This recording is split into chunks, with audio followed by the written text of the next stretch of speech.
Good afternoon to all. I came to give a happy conference. I mean, at a final one, so it changes my mood.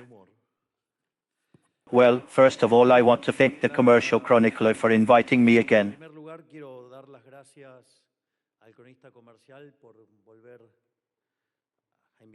For me, it's a pleasure to be here.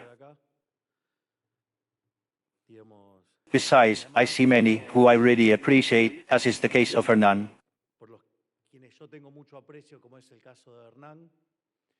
who have dealt with me not in my other life when I wrote, and those things more profoundly, of economics. It's also a pleasure to see Willie, a pleasure to see Julian. Ah, you came in the end. Vladimir was watching the poll party with me. So we have the luxury of having the Vice President of the Central Bank too. Who will imagine that in the meantime of the party we made, we talk about economics? Minister Kirchner, Minister Toto Capito Furiasi, the icon of orthodoxy, Feli, the deputy of the Moines, and the great architect of the triumph of freedom of advance, Karina Mayona.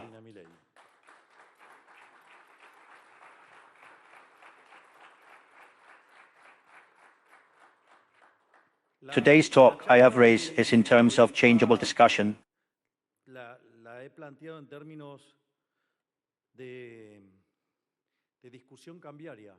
It seems to me that it is not my style in the face of something that is being debated, given that for so many years I have debated this kind of thing, to talk about another topic. I mean, it seems to me that it was relevant for me to talk about topics precisely about this debate that exists about money, prices, the type of exchange, and obviously the accumulation of reserves. The talk has 3 blocks. First block is I'm going to show why many times with these issues,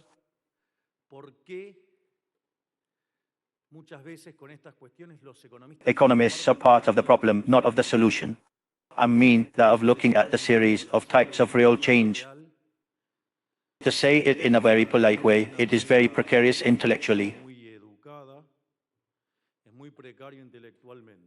Block 2 has to do with why we have chosen a scheme of changeable demands.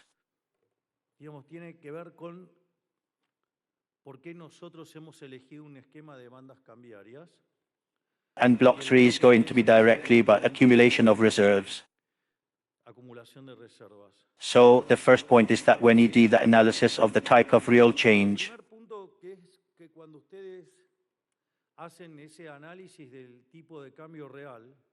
I find it quite arbitrary if you only do the math with the price index.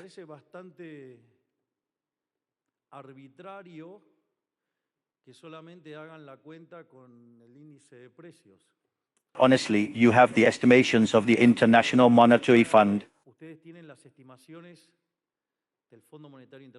and of different and other organizations that make the estimation from GDP to PPP.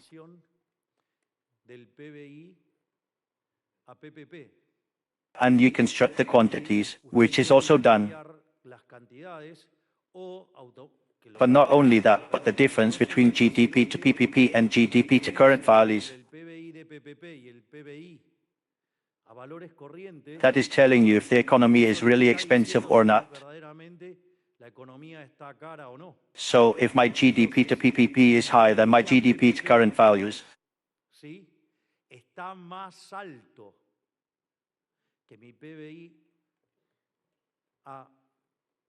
and they're taking all the prices of all the products that enter the GDP computer, I mean, it is quite tempting to choose an index to say that there is a problem with the exchange rate.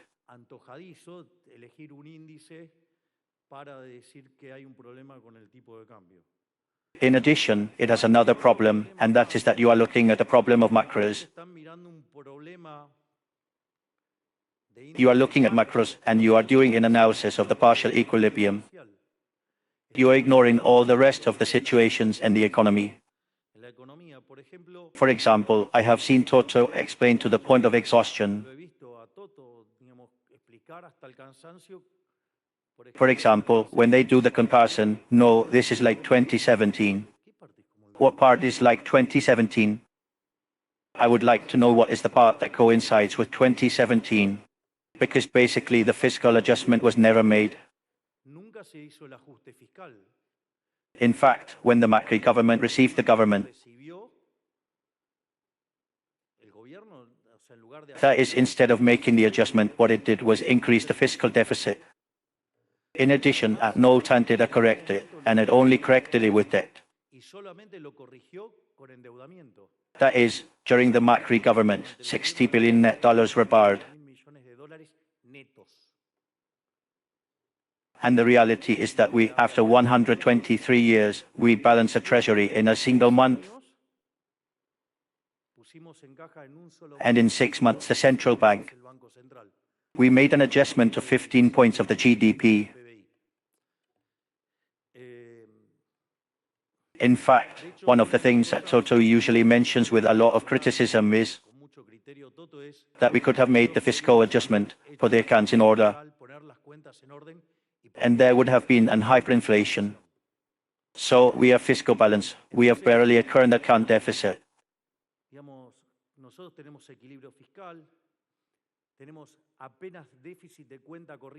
With the main engine of the current account deficit, which is not an important number either, is generated by private investment. That is, it is not generated by tax deficit. So how am I going to compare a situation of tax circles practically balanced to the current account,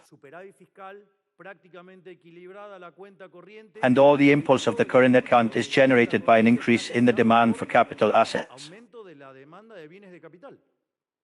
So the truth, and leaving the fiscal balance aside, it seems to me, is to leave aside precisely the element that explains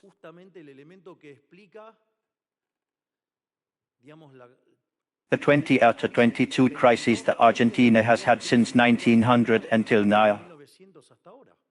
So the truth is that it seems capricious to choose only a set of prices to make the calculation.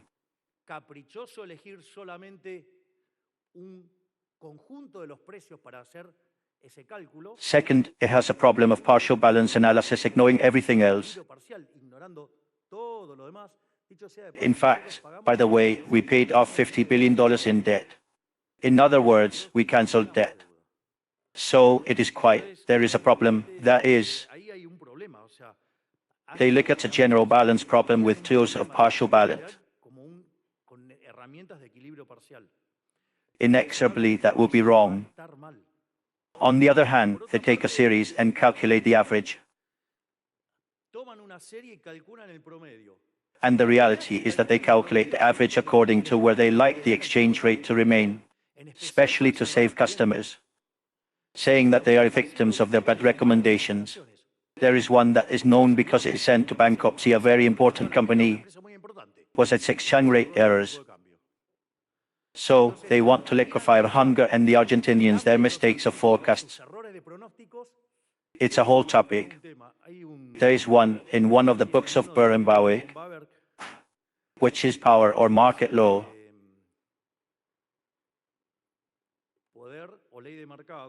It's like the case of, suppose you have a doctor, and the doctor is impregnated with a diagnosis, and he is dedicated to looking for a way to break that diagnosis everywhere, until the diagnosis is the one he wants. Well, the question is, would you go to see that doctor? I say because he is going to kill them, literally. So one can say, well, average value. When could you use an average? Would you use as an approximation of a value the average value of a series that has a lot of volatility? Exactly, if you have a problem of a lot of volatility, the average is not a good indicator. And what is it that characterizes volatility in Argentina? You have the times of unbridled populism. The exchange rate is to the clouds. When you have a government that does things in order, and the exchange rate is appreciated. In fact, when you take the stylized facts of the successful stabilization process, the counterpart is that the exchange rate is appreciated. So given that volatility, it doesn't make much sense to work with the average. In addition, they have a stylized fact of how the exchange rate moves in Argentina. In light of whether or not the stabilization process is more or less successful, what they did not have in mind is that, in that sense, not only that series also has a tendency. Then it has a tendency problem, it has a volatility problem. But not only that, but it also ignores the exogenous shocks. And the exogenous shocks can be 112, 0, 11, 00, 11, 2000, because you had some change in the exchange terms. That is to say that it has to do with the international issue, or it can have to do with an internal shock, like the Kuka risk. I mean those who live by prophesying the apocalypse. They denied the Kuka effect, and then they said that the Kuka effect broke out after the elections, and they continue to deny it. That is, there is an attempt to force the instrument, the diagnosis, to give what they want to give. And the most interesting thing is that all this is economic theory. It does not qualify as economic theory, because this is absolutely precarious. It is very, very precarious. It does not qualify as economic theory, because this is absolutely precarious, of terrible quality. And when one answers with serious economic theory, they accuse it of being dogmatic. No, he's in good economic theory is not dogmatic. It is being a good economist. So now let's go to the other problem.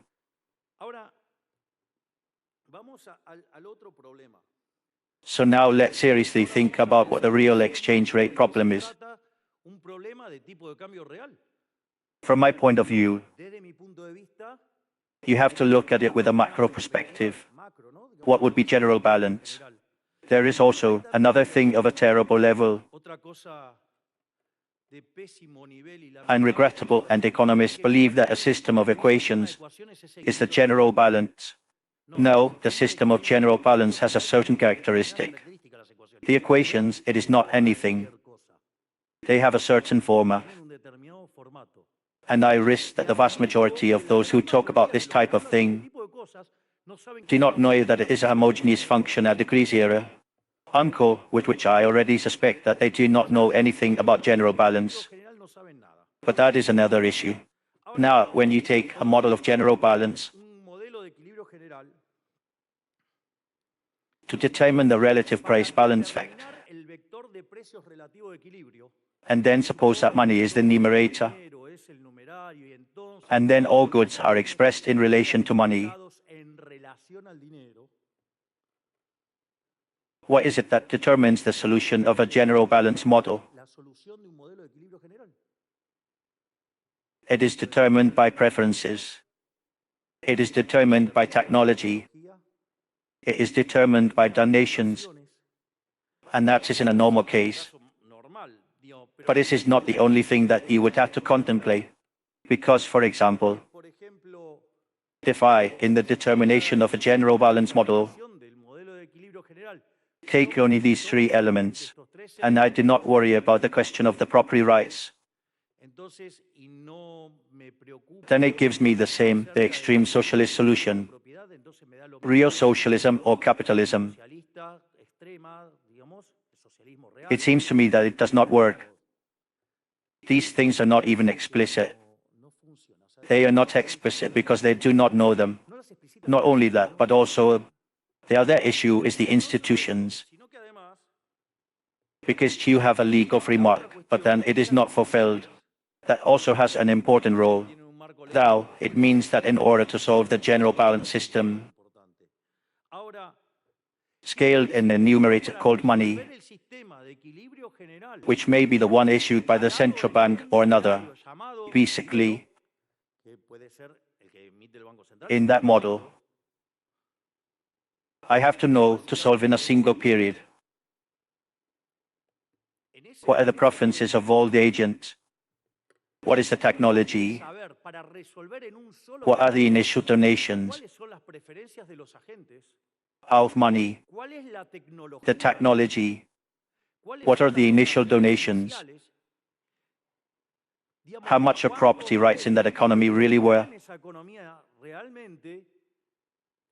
And how much the institutions work?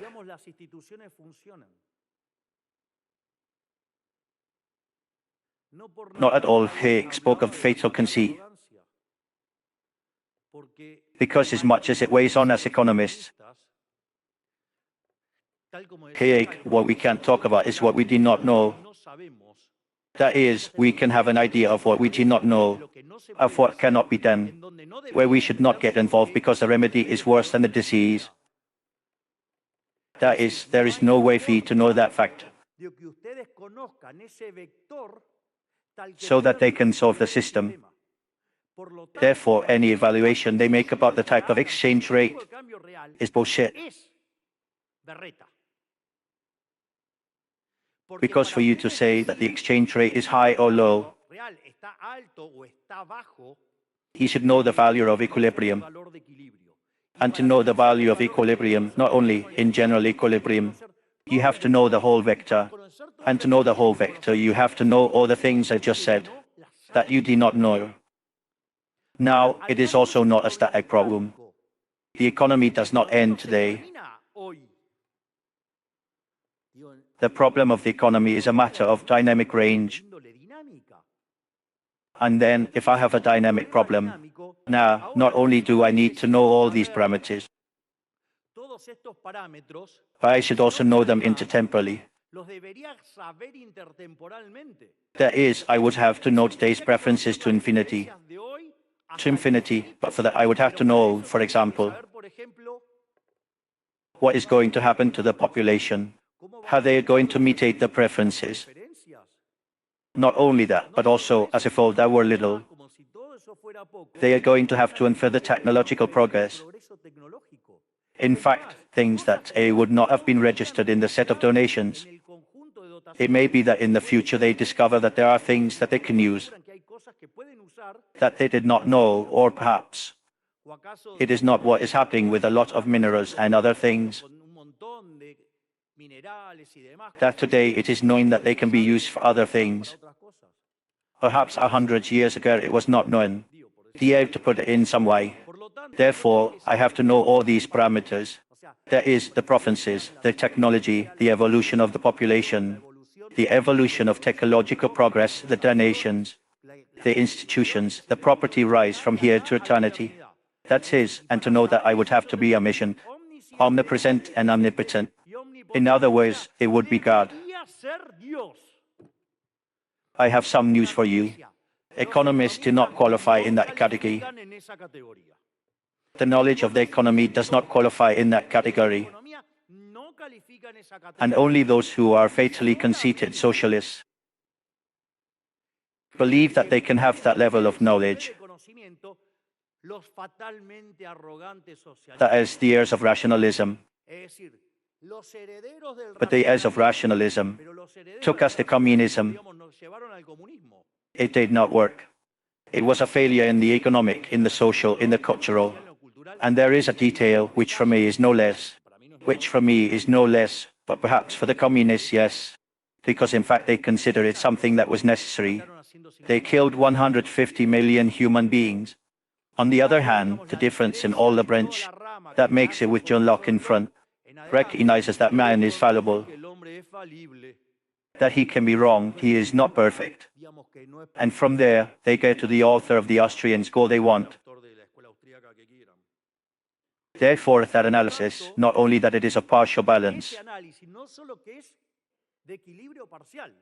but it has the worst of the combinations of what Hazlitt would say is the bad economist. Hazlitt says in a wonderful book, which I recommend emphatically, he says the book is wonderful. Is avoid a lot of stupidity that is repeated daily. It is called The Economics in a Lesson. And in that book he says, What the difference is between the good economist and the bad economist? Well, the bad economist only looks at a market and ignores all the other markets. That is, he makes partial balance versus general balance, and also ignores time. That is, he makes economy of a single period. So, in that context, see that this way, as many economists look at the problem, is man, I would not even qualify it to be economics. So, someone who raises, if he does an analysis, the type of real change. Saying this, I say, and he answers that I am dogmatic. Man, stop resorting to the fallacy to dominate, right? I say that they show me that I'm wrong. Now with things that do not close. But now I'm going to do it more for fun. I'm going to do it with a very basic general balance model, which is the model of transables and non-transables. It's not a very difficult model. So the type of real change in that model is determined. Guess by the price of transables divided by non-transables. So let's suppose that we are in a situation of balance, because I don't know, I had a revelation and I found out that that is the balance. So in that context, I suffer an external shock, a negative productive shock on the non-transable sector. What do you think will happen if I have an alpha contraction in the non-transable sector? The price of non-transables will rise. If I look at that model, what I'm going to have is that the type of real change is being appreciated, and that appreciation of the exchange rate is indicating to me that I have to direct the resources to the non-transable sector, because I just had a negative productive shock. Therefore, there is a price signal that says that you have to invest in a non-transable sector. So here comes a set of pyromanic fans of devaluation, and that in the end, they have to wash their client sins, or there are others who went straight to them. Yes. What are you going to ask for devaluation? In other words, if you devalue instead of fixing the problem, what do? They make it worse, because they start to modify the price of the non-transables up. And the price signal goes to the other side. That's what happens when someone wants to determine the prices by the feet. How does it end? Poorly. Argentina has done this for 90 years. So, from being one of the richest countries in the world, it became a country of average income. And if we had not done what we did, today we would be worse than Venezuela. Therefore, that is a no less fact. On the other hand, you have to be tough and ignorant.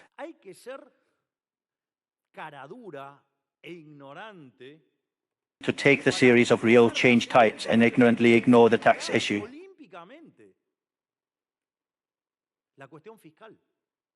In other words, basically,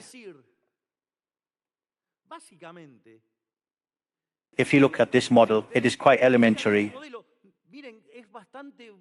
There is a book by Gregorio, the Chilean. He explains it very easily. Believe me, it is very ABB. What do you think happens in this model? If the public spending is low, the currency appreciates. No, sorry, it is as if they had the equivalent of a devaluation. Therefore, they can resist a low type of real change, because they basically ran to the middle stage. If I want to take it in terms of adjustments, we made an adjustment of 15 points of the GDP. But if I want to take it in terms of, they do not like to take the central bank, because they leave them evidence that they do not know about monetary issues. I remember an experienced consultant in a report criticizing what we did with the EFI, and it happens that he does not know what an overnight operation is. And when he had to explain it, he established it. But given the margin of the We lower the public spending in real terms by 30%. Does that allow them to live with a lower exchange rate? Therefore, the first thing I would say is that if the foundation that an economist provides to say that something does not close, easing this variable, I would say at least distrust. And if not, look at that track record, because it is something that in the last 2 years, they have been pitching systematically. The second point I want to make is that of the floating of the bands.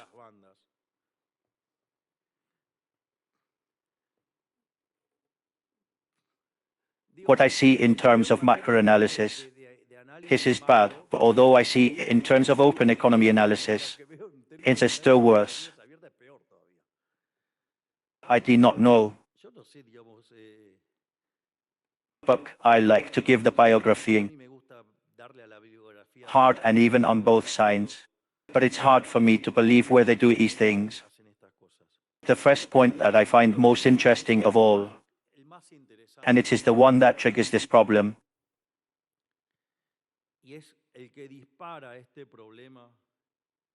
I would love to see, because I play that there are many who talk about rational expectations, and at the same time they talk about fastery. That is, I say, it is a zone of inconsistency. But how would it be? The expected price factor, even the real structure that determines the set of relative prices. The expectation of the prices would be given in a model of rational expectations. Why would it be given? For the amount of money. That is, if you derive a model of expectation, if you derive a model of general equilibrium,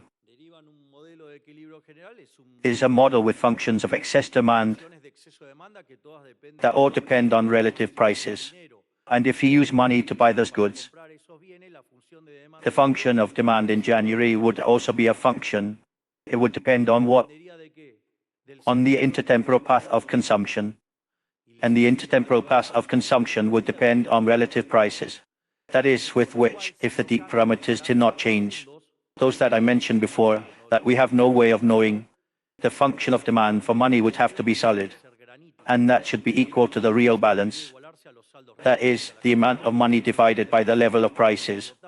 Therefore, when I clear the level of prices, I have the amount of money over the demand for money. And if I increase the amount of money, the nominal scale of the economy that has to go up. That is called the problem of the nominal scale of the economy. The challenge is that many economists ask about the nominal scale of the economy. They do not know what it is, or the nominal anchor of the economy. They do not know what it is. That is why it is rare, this type of discussion that they have. And they do not solve this type of thing well. Well, if you understand that, then the level of price of the economy will be determined. Why? Because of the amount of money. Now, inflation is always and at all times a monetary phenomenon generated by an excess of money supply, either because a supply went up or because the demand fell, or both things happened at the same time. It loses the acquisitive power of money, and all the prices expressed in monetary units go up. The exchange rate is one more. It is the price of the dollar. Now, is this instantaneous? No. We have said it to the point of exhaustion. The lag of monetary policy, as we studied it, show between 18 and 24 months. When there is a new job at the University of Cordoba, it proves that it is 26 months. So if we look at the amount of money in the middle of last year, when we finish cleaning the balance of the central bank, because it had monetary sterilization instruments that generates endogenous growth in the amount of money, I say that's why we don't want to go back to those instruments. We are not dogmatic. We don't want to see more inflation in Argentina. That's the difference. And we, of course, what happens is that we have a bigger client base. We say we have to report to which bank? We say we have to report to 47.5 million Argentinians, not to 3 or 4.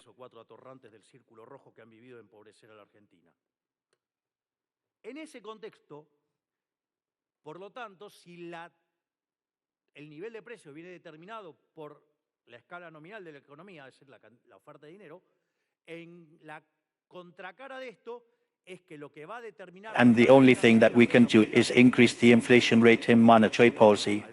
I mean, someone must have read about Friedman's rule. Then Friedman proposed that the amount of money would increase by 4%. I mean, there are different discussions.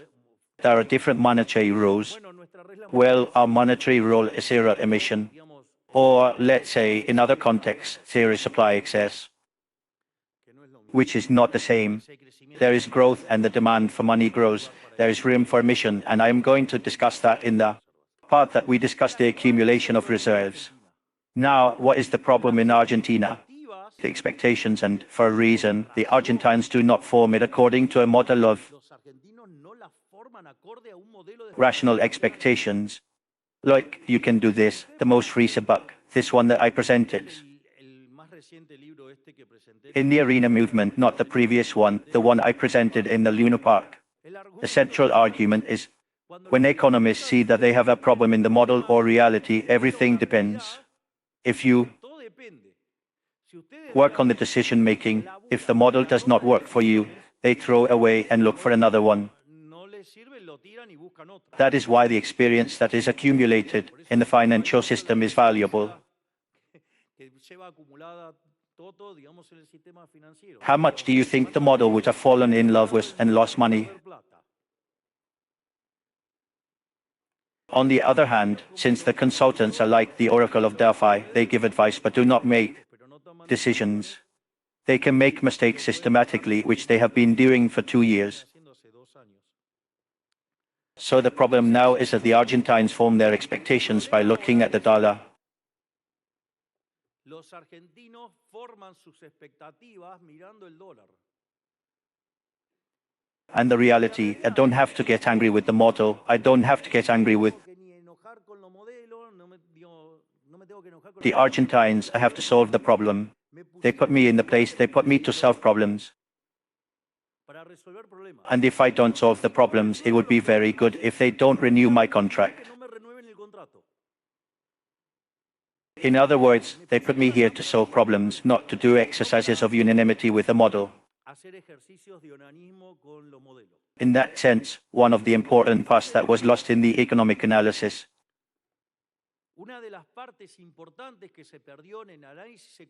After the nefarious and sinister book of 1936 appeared,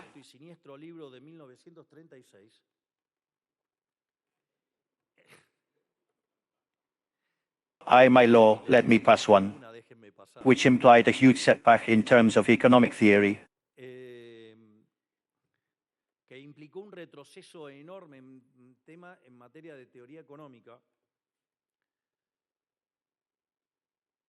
One of the things that we lost in the middle is what is called the Hume-Cantillon effect, and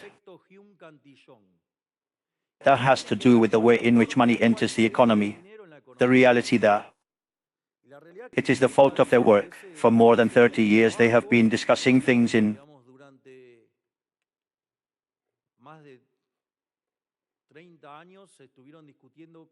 economics that make no sense. But beyond that, which I am not going to start discussing, all that because that discussion demands, I already have it measured, it demands about 8 hours, so I'm not going to toss you with that. But what the Hume-Cantillon effect does is show how the income of money impacts the different prices. So I am going to do it with 2 cases. Suppose I have a good A and a good B. Suppose that now, for some reason, the demand for increases and the demand for B falls. What would the counterpart of that have to be? That the price of A rises and the price of B falls. As long as I have the nominal amount of fixed money, everything that goes up to A, and I have a set of insolent consumers, In continuing to consume A, they are going to spend more on A. Therefore, if they spend more on A, they inevitably have to spend less on B. Therefore, the price of B is going to go down.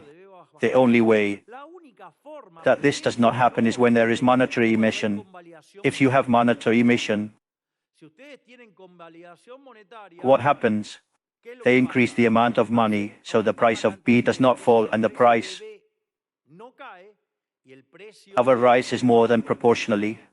In general, the argument of why central banks are making these atrocities is because it says that prices are rigid at the bottom. Well, you really don't know that because he don't know if they are rigid at the bottom.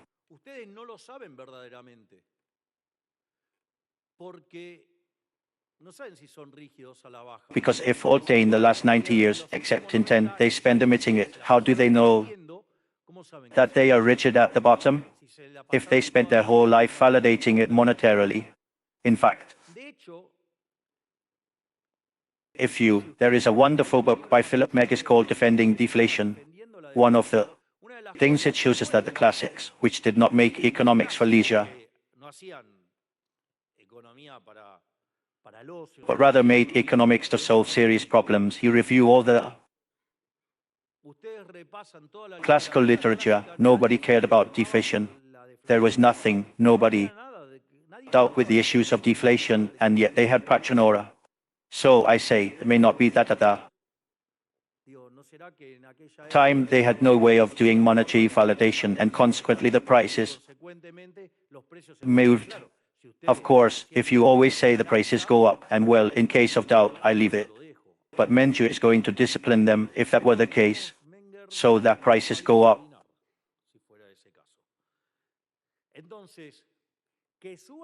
Would depend on there being monetary emission. What is the problem in Argentina? That in them. Last 90 years, that is, since we had a central bank, in 80 we have lived with monetary validations at the rate of the tax deficit. Therefore, when the problem of the trust crisis flourished, the demand for money fell, they bought dollars, the price of the dollar went up, then the price of the banknotes went up, then the price of the majors went up, then the minors, and finally the salaries. That is why it is also so unpopular, because it destroys the real salaries. That is to say, every time you have an oracle of else calling for devaluation, I would ask you directly why you are telling me that you want to favor a group of criminals who do not want to compete to impoverish the vast majority of Argentinians. That is the question that I would ask myself. I say clearly because you are paid. The one who stole, and the other Argentines do not. So, notice that if you repeatedly repeat this exercise to someone who does not know about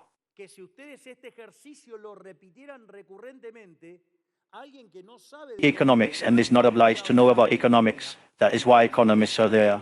That is why they studied economics.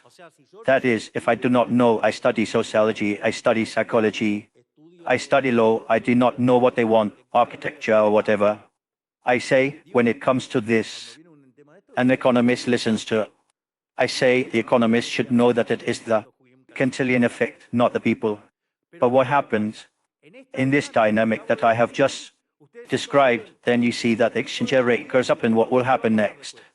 And are all the prices going up? Then, if you do not know anything about economics, if the exchange rate goes up, the prices go up. In fact, the only experiment that did not have inflation since we had a central bank was which? Convertibility, just when the exchange rate was fixed. So when you want to explain to them, look, the amount of money is fixed, when all the money overhangs and when they finish acting the reserve of monetary policy, there will be no more inflation. Well, I believe you. But you know what? In the middle I buy dollars. And obvious. Now I say to you, what are you going to do in the face of that situation? Are you going to get angry with reality, or are you going to act taking into account that Argentines for 90 years were scammed by an institution called the Central Bank of the Argentine Republic that was dedicated to financing Agripa. Scammers who are the politicians who made tax deficit. You have to get angry with the consequences. You have to get angry with the causes. The cause, the mother of all evils, which is the tax deficit. We said, I went out in the election campaign with a chainsaw that they said it was impossible, that by chance I was going to be able to make an adjustment to put the tax accounts in balance in 4 years. Unless having 15% of the Chamber of Deputies and 10% of the Chamber of Senators. We did it in a month. So, when you have this mechanism of formation of expectations, if you want to work it, as if you are working with rational expectations, do you know what is going to happen? They are going to be thinking about reality with a mechanism, with agents that are not what you have, and you know what? If you think about that, you are going to be wrong. That is, they are only going to be right when the type 2 error appears. That is, they did everything wrong and it turned out to be very good by chance. Having said that, another topic, and here there are many people linked to finance. I know that when you want to evaluate if a wallet is good or not, what do you evaluate it with? With the Sharpe ratio, right? That is, with which, in principle, I would believe that for all. In general, volatility is bad. I don't think volatility is good. In fact, if you have two wallets that yield the same and one has more risk, what would you end up with? With the one that has less risk? I say it doesn't seem like that would be more or less the criterion. That is what the economic theory says. Now, if that is dogmatism, okay, call me dogmatic then. But what is the problem? So, if I am at risk, I don't like volatility. And my expectation formation mechanism is not the one of rational expectations. Because if the agents look at me in rational expectations, look at the amount of money, the wide monetary base, okay, I finish cleaning the lights. And that's it, the problem is over.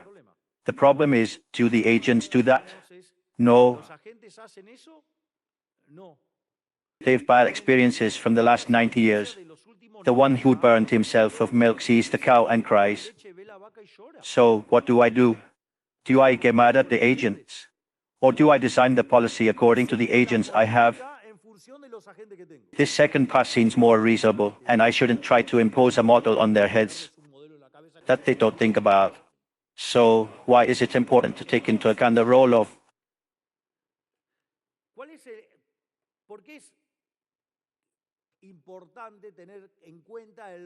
volatility? Because if I now have this expectation formation mechanism, depending on the exchange rate and not depending on the amount of money, the volatility that I have in the market of debt is going to pour out in where? In the market of goods, with which I am going to have volatility in prices. And if the price level goes above the one that determines the amount of money, the nominal scale, what do I generate? Recession. I eat a recession, that is, a drop in GDP, a drop in employment, a drop in real wages, increases in poor and indebted people. What geniuses they propose to us. It is noticeable that this type, not only that they never sat in the electric chair, but also, that is, they ignore what the electric chair is. I am going to tell you an anecdote that is very funny.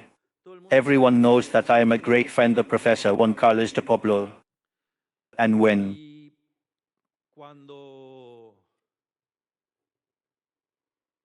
I read Rothbard for the first time, I said, Rothbard is very revealing. I realized that what I had been studying and teaching for many years, a large part of that knowledge was wrong. And that made me have a very critical position regarding the policymakers. And when I spoke with De Pablo, I noticed as condescending with the politicians. I did not come to Mind that a person with the knowledge or the experience was condescending with these people. I could not believe it. I mean, I could not stand it in any way. I mean, it could not be. We were always arguing, recurrently, and the professor, with a lot of wisdom, given that we had looked at World Cups together, we had had parties together, we had a wonderful bond, he said. Let's disconnect until it matures a little. That is why it makes me laugh when they say no, no.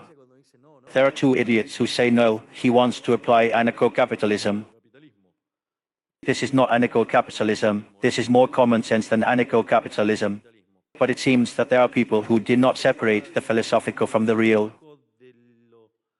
But it does not matter, they are the same, they do not differ in the model of reality. And in that context, one of the things that happened, then we met again and we had the same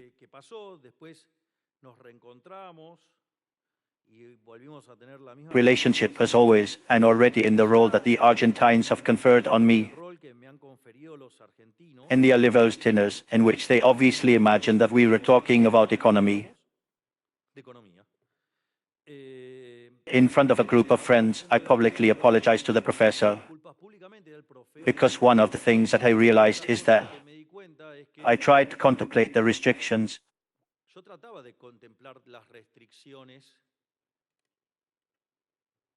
When I was doing my analysis and my other life, that I was an economist, and I realized that being in the electric chair, the restrictions are some more, but it is very funny because after what this pre-season has been in hell, that it started back there in March and that it ended on October 26.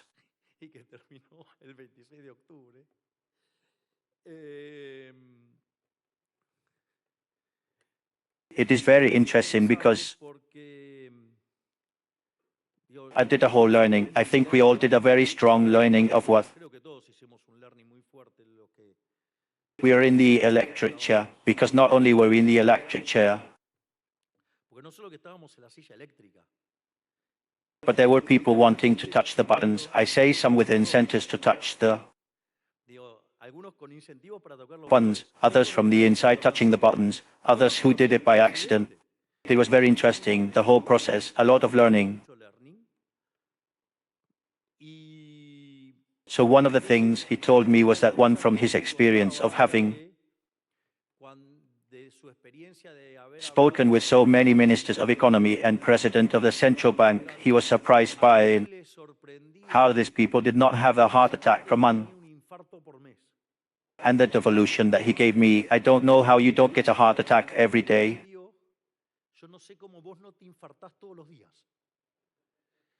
With which I can assure you that the problem of restrictions, volatility, and because apart from that,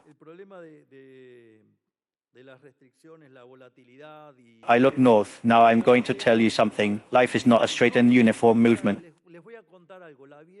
So I tried to go to that. I asked my ministers to do it.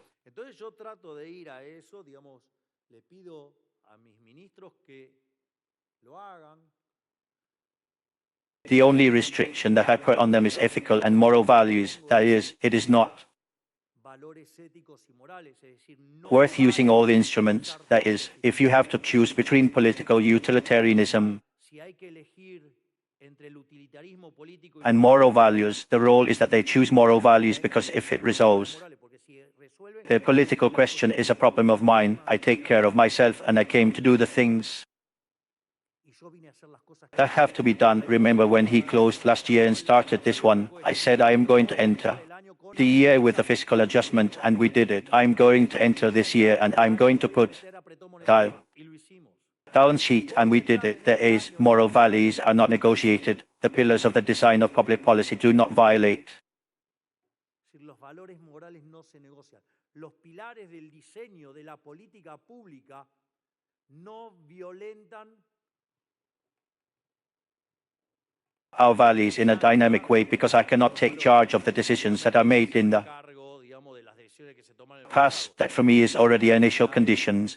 So in this sense, the changeable volatility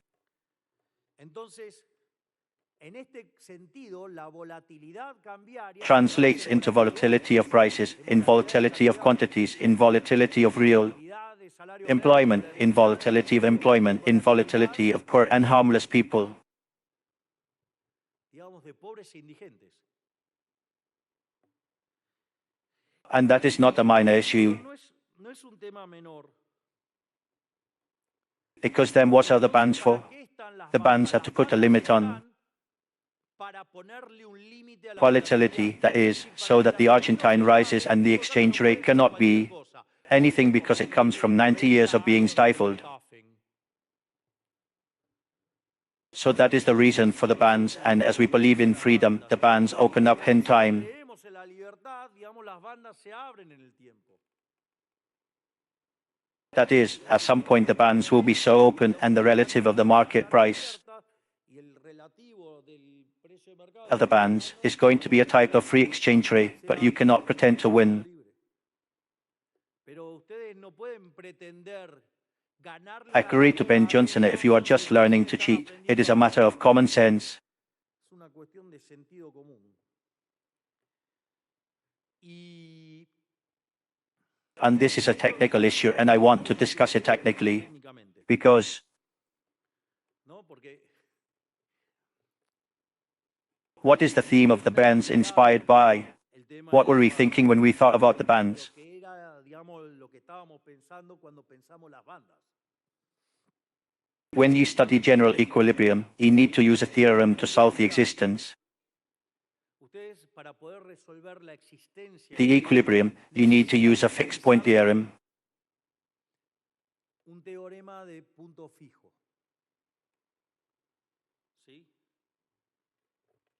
And that set as the function has to be continuous, and the set has to be Y el conjunto tiene que ser convex, and it also has to be narrowed down. But real life, especially if you want to think en especial si quieren pensar in a dynamic way and think in terms of growth, it is quite es bastante little interesting to work with narrowed economies. But if it is not narrowed down, the set acotada, el conjunto can be infinite. Consequently, I cannot apply neither the fixed point theorem of teorema de punto fijo de Bra nor the one of Kakitani nor any other that is going round. So what is the point? Entonces, ¿cuál es el punto? What do the general equilibrium theorists do? Do they stop crying? No, they don't stop crying. ¿Cómo resuelven How do they solve that problem? Le crean They create an artificial quarter for it. artificial. That, by creating an artificial quarter, allows them to be able to solve the model. Poder resolver el modelo If you take into account all the amount of concepts that I'm drawing and that these people who start talking about the type of real change looking at things, they have no idea, right? I doubt that they have the knowledge of topology to have this debate, but el conocimiento de topología para tener este debate. Pero apart from that, you put that quarter that allows you to solve the model, and what eso les permite resolver el modelo y qué es lo you que check querían. if the restriction is effective or not. ¿Es efectiva o no la restricción? While the dollars between the bands, the restriction is not effective. Entre las bandas, la restricción no es efectiva. I understand that you have a problem with your clients. Some sent you to 1700. Algunos se te enviaron a 1700. Others in 2000, last year. Others said that, for example, if we did everything Si hacíamos todo well, the inflation was going to be 400% and the exchange rate, but they also said that we were doing everything wrong. So I say, I love it. It makes me a record all day. a mí me hacen track record todo el día. I would like you to make a record for everyone to see who survives the giant magnifying glass. Vive la lupa gigante. So that is the argument for which you can think Ese es el argumento, digamos, por el cual ustedes pueden pensar among the bands, and if the exchange rate did not touch the band many times, muchas veces la banda. the exchange rate touched the band in very specific cases. Casos muy concretos. What do they say? Those who have to watch the gill know what happens is that he saved the United States. Los salvó Estados Unidos. Ja, ja, ja. And I ask a question, the dollarization of portfolio prior to the election, 42% of M12. 42% de M2. The highest dollarization level in Argentine history, I say it was never monetized, it was so much. Dolarizó tanto. I mean, look at how strong the program that was banked was, because I ask a question, O sea, miren qué fuerte que era el programa que se bancó eso. Porque yo hago una pregunta. The entire explanation is the support of the United States. How much do we end up using the swap? 2,000, 3,000, 2,000, 2,000 in 40,000 million. How much is it? 5%. And I want to see that they review what the Congress of the nation did. Y quiero ver que repasen lo que hizo el Congreso de la Nación Sanctioning 40 laws intended to break the economic program they never saw in history. And yet, all the help to fix the problem was 2,000 green sticks. It's a lot what I say when they say, oh well, that is, they need to wash them out of the mistakes they made and they need to load it all into an exogenous element that is. Apart from if you told me that the economy operated under normal conditions, pressure and temperature, okay, the inconsistency, then it would be evident. Now, if I voted in the middle 40 laws to break a macroeconomic balance, I say, what are you talking about? Because before the whole process began, the country's risk was under 600 and we did not stop doing things. We healed the assets of the central bank. We healed the assets of the central bank. We did a lot of things and even so the country's risk was still rising. If that is not called risk, I would like to know what it is. But that is another point that is brilliant. I am going to try to make the explanation of everything is infinitely better than mine, which is the idea of the safe asset. Did you explain it well in the morning? How good that is with which I am going to look better today. There, the microeconomist part came out, the relative, thank you, that's how I look better today. Is that I had my bullets for today. So the idea of the safe asset is that if you are in the United States, people are scared, they increase the risk aversion. What do people do? It comes out of risky assets and is placed in treasury titles or in money.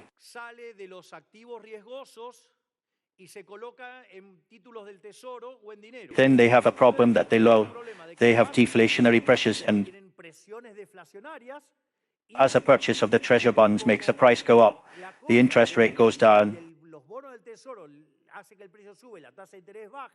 It generates a compensation effect and then it is a buffer. It makes the activity not suffer so much. Sometimes the increase in the risk aversion is so great that they would almost have to solve it with negative interest rates. But how did they not know what the interest rate is either? For example, every time you hear someone say that the interest rate is the price of money, touch it because that is a brute. I ask you a question in the Ramsey model, the prototypical model of intertemporalism, today the basic macroeconomic model. The question is, does that model have money? And yet it has interest rates. The interest rate exists because there is time, not because there is money. The interest rate is a mechanism of intertemporal coordination that allows you to spend consumption of the present, the future, and vice versa. The same goes for production. The first is called savings, the second is called investment. And the problem of the safe asset is that the safe asset in Argentina is the dollar. And given the mechanism of formation of expectations, when the conditions of intertemporal solvency with 40 laws affect me, and they affect the bonds,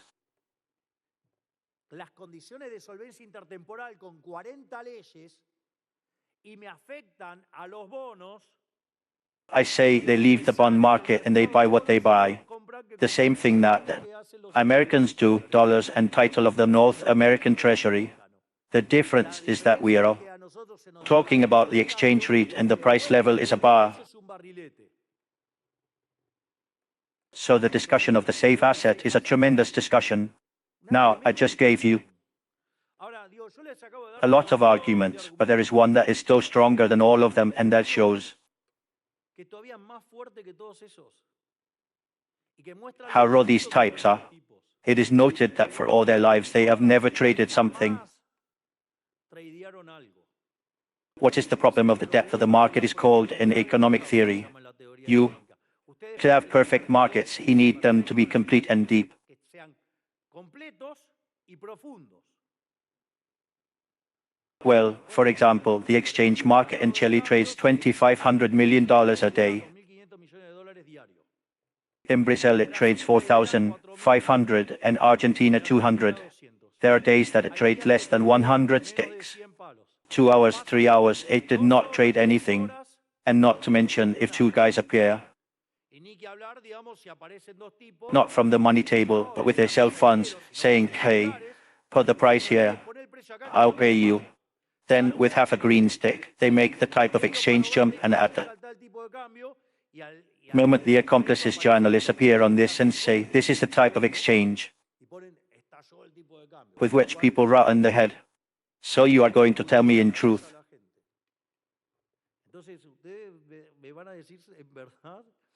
There is no need to float.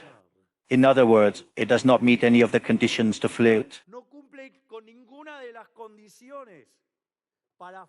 In conditions as the United States would flirt, or countries with much more complete and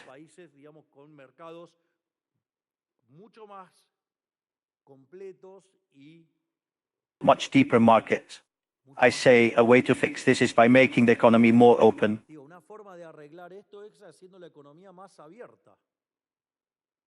But when we talk about economy, of opening the economy, preventive parasites appear, demanding that Argentines pay for more expensive, low-quality goods.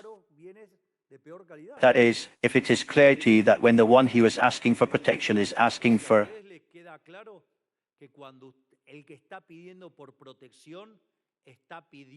low wages, that is, protection can be effectively via an arousal or a restriction or generating an uncontrolled monetary policy to devalue, and everything leads to the same thing, to blow up the salaries and increase the poor. I say the truth does not seem to me that it should be.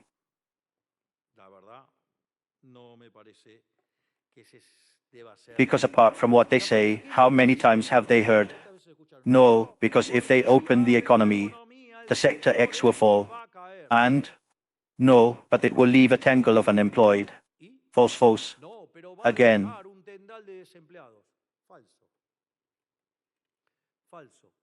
The fallacy of what cannot be seen. If you open the economy and that good, a certain sector breaks down, it is because the good that you are bringing from outside is a better quality in or cheaper. When that happens, you have a savings, and that savings you are going to spend on another good, which is also more productive and people want it, with which, in reality, unemployment does not occur, and as they go to a sector that is more productive, the economy gains productivity, and in addition, as individuals have more goods, they are happier. Of course, the pre-sale entrepreneur who wants to defend his pre-sale and who wants to get married in the zoological art, that one is going to be worse. The question then is a question, I say, of moral indolence. That is, we save a pre-sale turquoise.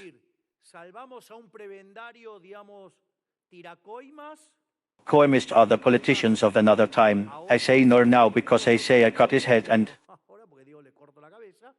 coimists to the media so that they defend the immune position against the rest of the Argentines.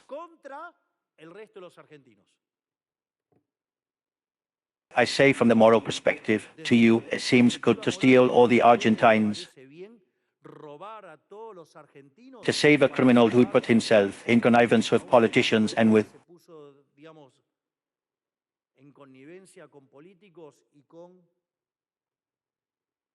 media so that they defend the undefendable. I have already taken a position with which we have more than enough arguments to defend the tax, monetary and exchange scheme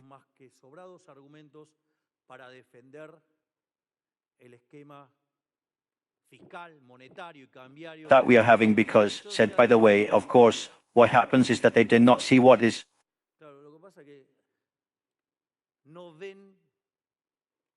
Inside, they are not going to see counterfact. That is, they are not going to contemplate that we are saving ourselves from a hyperinflation of 15,000% because they did not internalize the problem of many origin, which was twice as much as that of Rochacosa, with which the inflation would have multiplied by 12. That is, if it came to 300, it would have gone to 3,600.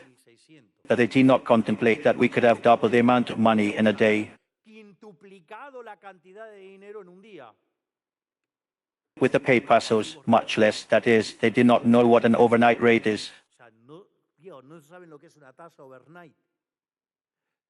The only one who spoke of the problem of the LELIC. Then the campaign passed. It was me. I am going to pretend that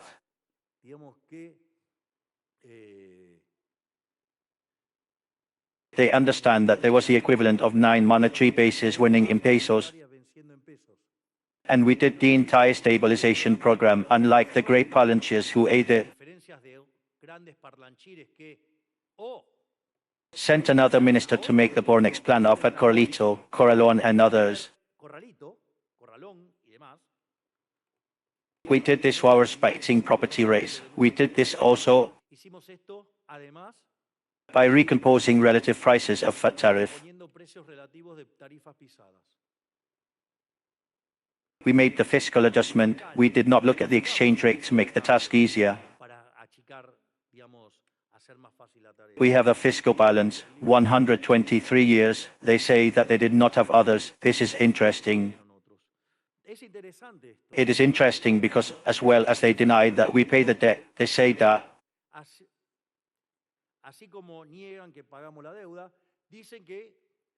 historically, that is, since I have used reason and look at the numbers of the fiscal,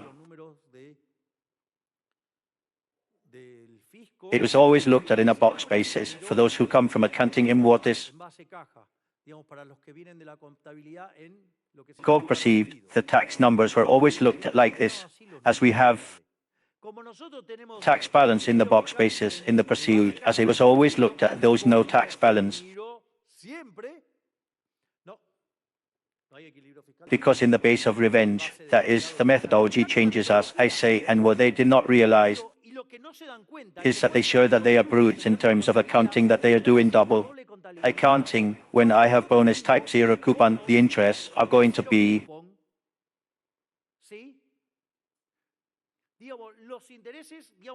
redeem the day that I paid the debt, but that debt I already have it registered.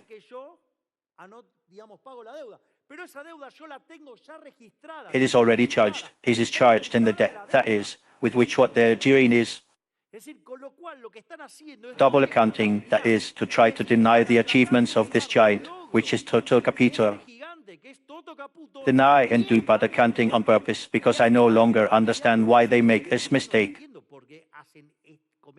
But it is more that would be valid if a debt already with a fixed debt. That is, it means that's it.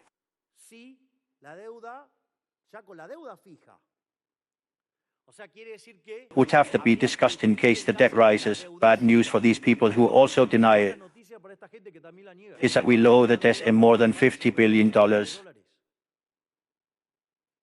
But of course, they have to wash blame with their customers.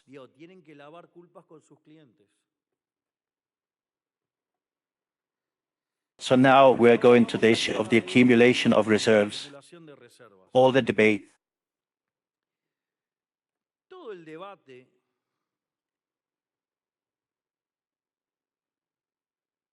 I say from my point of view, it is not raised in the correct way.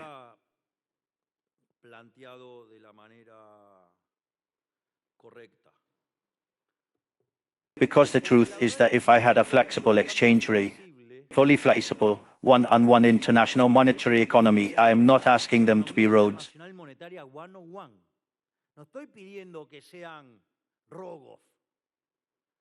To whom I had the privilege of knowing.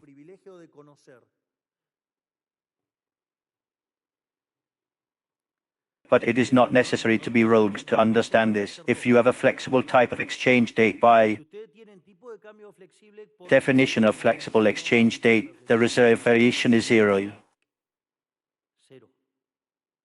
That is asking for flexible exchange rate. That is, you have to float and ask, accumulate reserves. And today it is a contradiction in terms. Now then they say no, well, but in reality it is that you have to pay the debt. Okay, we are going to discuss then the payment of the debt. Then we have to discuss the condition of intertemporal solvency in a country, because there is a not minor issue that seems that they do not take into account, which is that a country has infinite life. It is not trivial to the terms of the currency, and we do not say the financier either. That means that if the debt-product relationship does not grow in time, that is to say, if it is constant or falls, you are solvent. I say when you have deficit zero, the debt variation is zero, and if the debt variation is zero,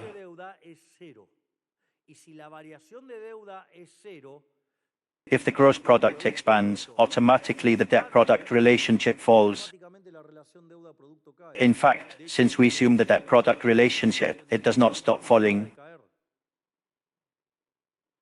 But then the point is, what is the key value driver? What is a central issue that has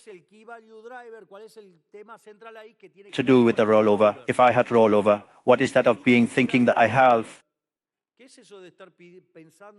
to have reserves to pay if the interests are paid with tax buttons and the debt is rolled out in the market? God, what are they talking about? That is, they're so rude that they also want to break the finance box. Then, of course, if you on the other side have a rollover, it may be, and they tell you that they're not going to pay, and if they are going to, it may be that they have a rollover problem. Then I say basically, if I have rollover, the biggest problem that Argentina had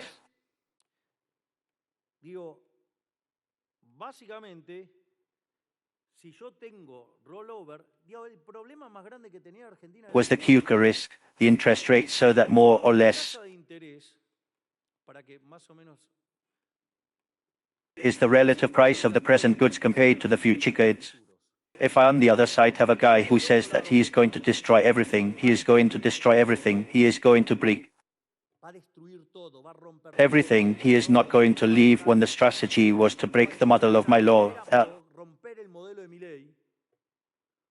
Strategy was I do not pay, I do not do this, I do not break the contracts, I break everything. That scenario is very similar to a scenario that is called the end of the world scenario in what is the typification that De Polo does in the economy as a decisive process. If we are in the end of the world scenario, that sense has to transfer the consumption of the future. If there is no future, is the end of the world scenario.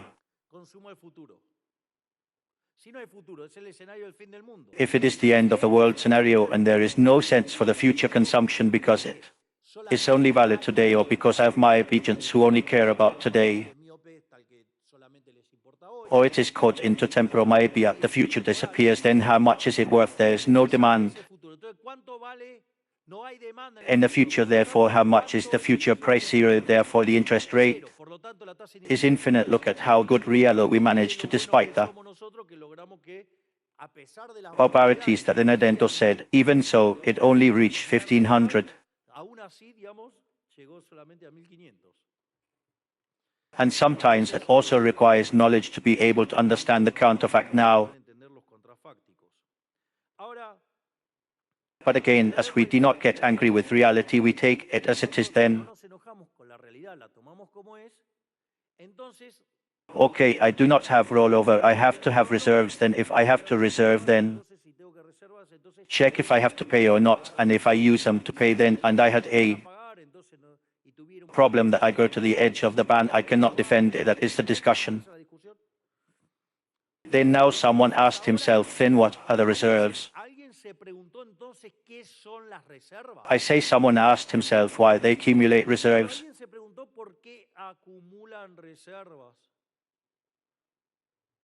I say the United States does not accumulate reserves, Europe does not accumulate reserves, because then it accumulates reserves, because then I have a problem that occasionally The capital market closes them. What I need to buy is insurance.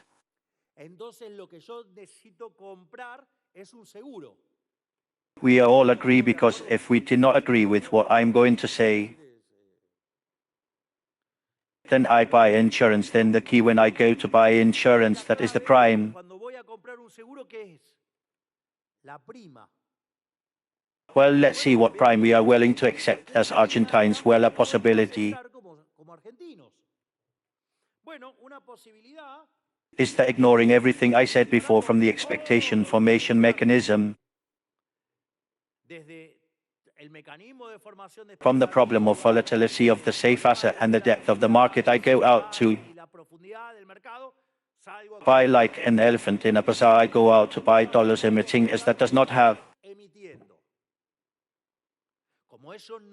as a counterpart of money demand generates in excess of money supply, and that generates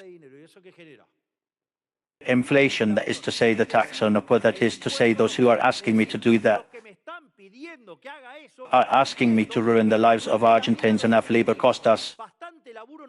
There are 13 million Argentines get out of poverty. Notice that if you take each of the achievements of this government, if I had been Peronist today, half of the streets of Argentina would carry my name. But of course, as I'm a heartless liberal, nothing more now.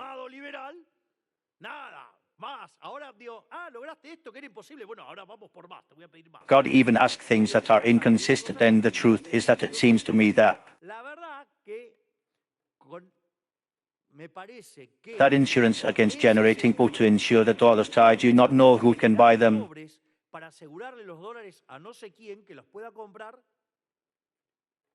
To me, it does not seem bad to me that they buy the two of them who want them to feel like it.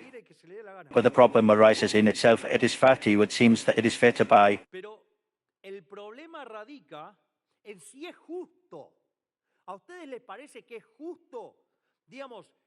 Artificially in insurance, ruining those who have less for those who want it than the insurance.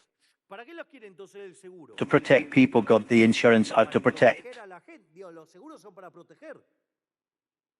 Then you are telling me that I have to make sure of a crisis generating a crisis.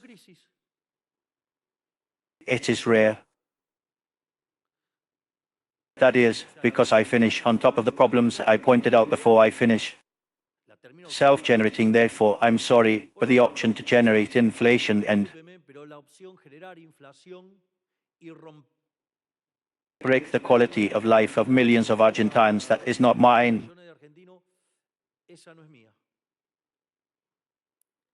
The other alternative, I say at some point there is some methodological consultant of dramatic. What is the problem with? We make money, we take it out on the other side, sterilizing the central bank. They use it all.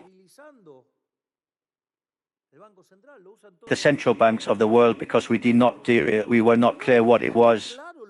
For example, not only this case of what we avoid the catastrophe.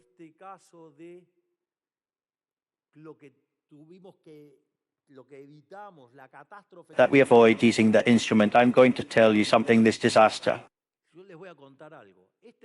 also occurred in '89, and that same consultant who accuses me of being dogmatic told his clients that he spoke with Machinia and that he told them that he was not going to evaluate after he evaluated. Then they said, but you said that Machinia told you that he was not going to evaluate. Well, I'm going to tell you something. That consultant did not even speak with Machinia. I say so. They are getting to know each other. We are going to take out the mask from everyone. The other alternative is good. And now not only pay the interest, also pay a capital with which to pay the capital. If I'm today in deficit zero, what am I going to have to do to reduce the public spending more like we are reducing it? But I let you know that about 75–80% of the public spending is social, with which they are proposing to me then that I raise the taxes. You know that inflationary taxes or explicit taxes for me are still taxes. Consequently, the insurance is very expensive because it kills economic growth. That is to say, Caro porque mata el crecimiento económico. Es decir, in the end, it ends up harming the Argentine people of good. The other alternative is that I alternativa es que yo lo do it with debt. I see a rollers, and if I also want to have more reserves, well, what? roleo y si además quiero tener más reservas, bueno, lo que I can do. This man has one of the most difficult jobs in the world, which is my boss. más difícil del mundo, que es mi jefe, Protocol. They did not know how bad it is because I have a problem with the protocol. problema de incumplimiento con el protocolo. That exceeds me. I say goodbye, but I need the cold air so that my face does not disintegrate.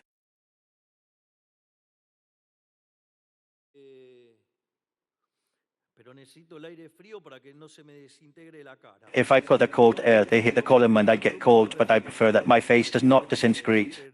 While they see me, then what I have to choose is, okay, I owe myself. I say tavern insurance. Yo lo que tengo que elegir es, ok, me endeudo, digo, para tener un seguro. Well, I can do it because it is the debt that perhaps I cannot take at the moment that I have to roll over. Well, then if we take more debt than beyond the rollover, and they are going to start complaining that we are in debt. Yes, of course, they did not want to accumulate reserves. That is another way. This seems more reasonable than it is like good. I am at risk. I am afraid of losing access to the market. Then when the window opens, I take advantage of it. I change the profile of the investment below the rate, and also I save some extra dollars in case I have a problem. I say that seems more reasonable. It is not neutral in terms of distributive effects, but we can discuss it. And the other is to make privatizations. Obviously, what is the prime? And the size of the assets that I am liquidating. Then I liquidate those assets and I leave them in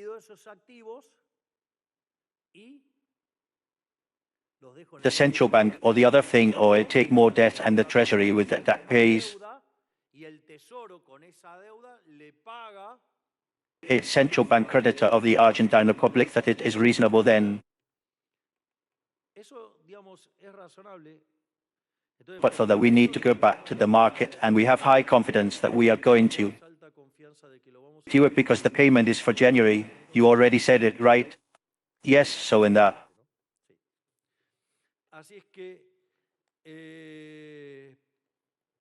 Since we are going to honor the debts, and we hope that it improves the quality of the economic analysis of Argentina, and they are not all the time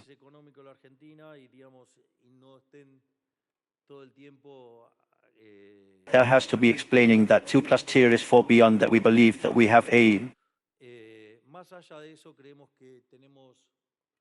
huge opportunity we have left behind. The risk Kuka. The election of October 26 has been surely impressive. If it had been a presidential election, the result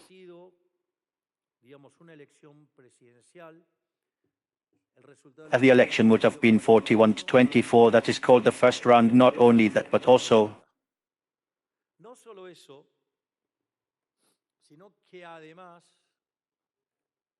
if many ghost lists were used to deceive people, if you correct for that effect, we would have achieved 45 percentage points of what the package would have been bigger, and even when they had taken out more, they did not reach them either. It is not even necessary to take out 10, and also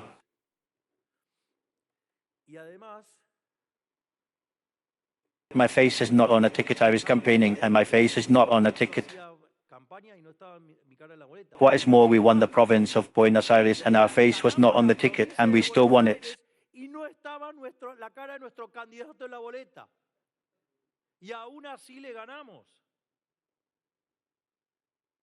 And that is why the other day, with everything, it was not like it was with feet. We said that a single paper ticket had been the biggest productivity gain in Argentine history because the rest Kuka has collapsed the risk. Kuka has collapsed the interest rate, has collapsed the interest rate that allows the marginal product of capital to be low. That is the opposite of that, is more capital in the economy. If I have more capital in the economy, it increases the productivity of work and real wages increase. That is to say, it is a shock of productivity because the fraud in Argentina, no government being an official wanted to make the single paper ticket, and the only ones who had the courage to do it were us.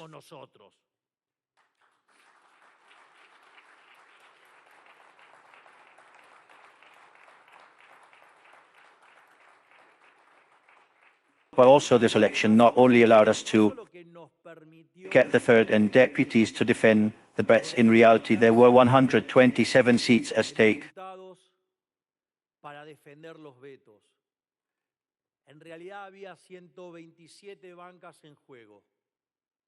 We won 64, that is to say, because of the distribution of votes. We took out more than 50% of the seats available in deputies, and that today allowed us to Martin Menem be the president of the Chamber of Deputies for 2 more years, and Brial, the ones who are going to handle the commissions in the Congress. But as if this were not enough, there were 20 seats at stake in senators, and of those 20 seats, Pero como si esto fuera poco, había 22 bancas en juego en senadores. Y de esas 22 bancas nosotros 113, not only that today we have 20 senators, or 21 according to how the computer is made, 20 senadores o 21 según cómo se hace el cómputo. but also Sino que además lost most of the Peronism today. They have 28 senators, therefore we are hoy tienen 28 senadores. Por lo tanto, nos encontramos facing a possibility of having the most reformist Congress in the history of Argentina. Because if we were 15% of the deputies and 10% of the senators have made the largest structural reform in the history of Argentina with this Congress, did not have doubts that we are going to go to the bone until being Argentina is the freest country in the world that will allow us to be great again. Thank you very much.